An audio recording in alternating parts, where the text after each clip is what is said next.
I think you've got to, manage it in terms of, firstly, injuries are part of sport, and it's about looking at that. It's all it is a setback.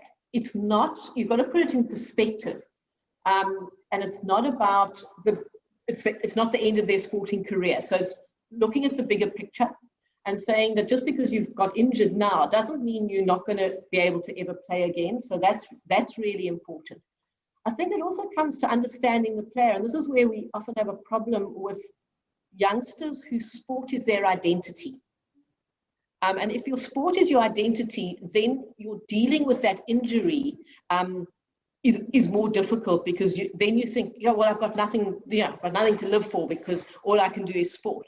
But actually at 12 years of age, there's a lot more, and it's really about looking after the whole person and identifying other things that they can be doing whilst they recover from the injury, and just putting it all into perspective. I think is probably some of the most important. Without, again, you'd look at each individual person, but just from a generic is helping put things into perspective. I know one of the strategies that we use with, Andrew does a lot of the rehabilitation of our youngsters that we see, and he puts them into groups.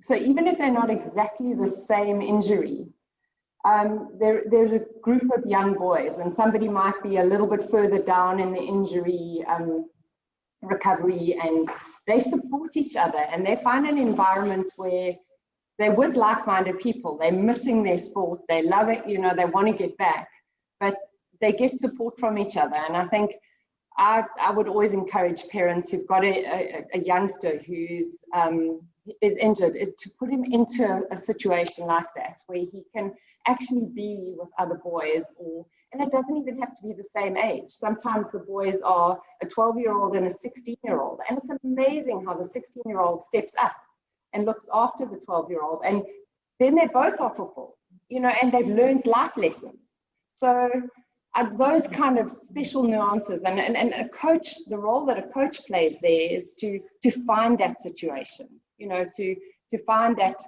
practice around them that does that kind of thing, and engage in that process.